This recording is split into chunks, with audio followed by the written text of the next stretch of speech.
ఈ నెల 30 నుంచి 10 రోజుల పాటు వైకుంఠ ద్వార దర్శనం కల్పించేందుకు సర్వం సిద్ధం చేశామని టీటీడీ అదనపు ఈవో వెంకయ్య చౌదరి తెలిపారు.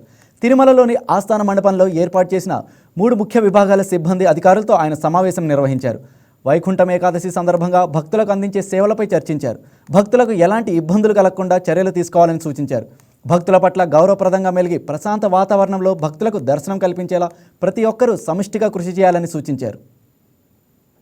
డిపార్ట్మెంట్స్ నుంచి పోలీస్ వ్యవస్థ నుంచి విజిలెన్స్ నుంచి అలానే టీటీడీ రెగ్యులర్ సిబ్బందితో పాటు డెప్యుటేషన్లో వచ్చే సిబ్బంది అదే పోలీసులో నుంచి కూడా డెప్యుటేషన్ వచ్చే సిబ్బంది అందరికీ కూడా ఈరోజు ఆస్థాన మండపంలో ఒక బ్రీఫింగ్ సెషన్ ఆర్గనైజ్ చేయడం జరిగింది.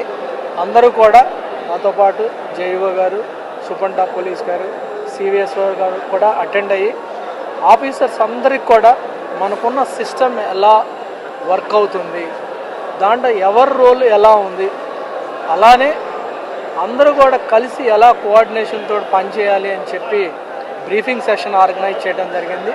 దాంట్లో కూడా అందరూ కూడా ఆఫీసర్స్ చాలా ఉత్సాహంగా చాలా వరకు తెలుసుకోవడానికి చాలా వరకు ప్రయత్నం చేయడం జరిగింది.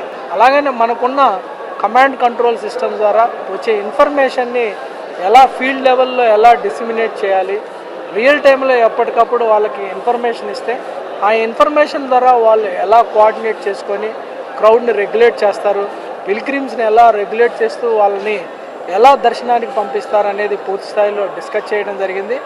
ఈ రకమైన సెషన్స్ వలన వాళ్ళ ఒకరికి తెలుసుకొని వాళ్ళకు కూడా వాళ్ళ లెవెల్లో వాళ్ళు చాలా వరకు ఇష్యూని రిజాల్వ్ చేసి ఎస్కలేట్ కాకుండా చూసే అవకాశం ఉంటుంది. దీనివల్ల అందరూ కూడా ఒక మొత్తం విభాగాలు డిస్ట్రిక్ట్ అడ్మినిస్ట్రేషను, టీటీడీలోని ఇంటర్నల్ వ్యవస్థలు అందరూ కూడా ఒక టీం వర్క్గా పనిచేస్తూ వైకుంఠ ఏకాదశిని ఎలా సక్సెస్ చేయాలి అనే దానికి ఇది మంచి నిదర్శనం అని చెప్పచ్చు. సో దీనివల్ల మనకి చాలా వరకు ఫీల్డ్ లెవెల్లో ప్రాసెస్ లెవెల్లో ఉండే హడ్డల్స్ అన్నీ కూడా తొలగిపోతాయి. ఇప్పటి నుంచో వాళ్ళందరూ కూడా ఫీల్డ్లోకి వెళ్ళి ఇప్పుడు ఎవరికి ఎక్కడ అసైన్ చేశారు, ఎక్కడ ఉన్నారు అవన్నీ కూడా తెలుసుకునే అవకాశం కూడా ఒకరోజు ముందే వచ్చింది. దానివల్ల కూడా అక్వింటెన్స్ ముందు ఆ పరిస్థితి అక్కడ ఉన్న పరిస్థితులు అర్థమైతే ఇంకా బెటర్గా ఇష్యూని హ్యాండిల్ చేసే అవకాశం కూడా ఉంటుందని ఈ సందర్భంగా తెలియజేస్తున్నాను.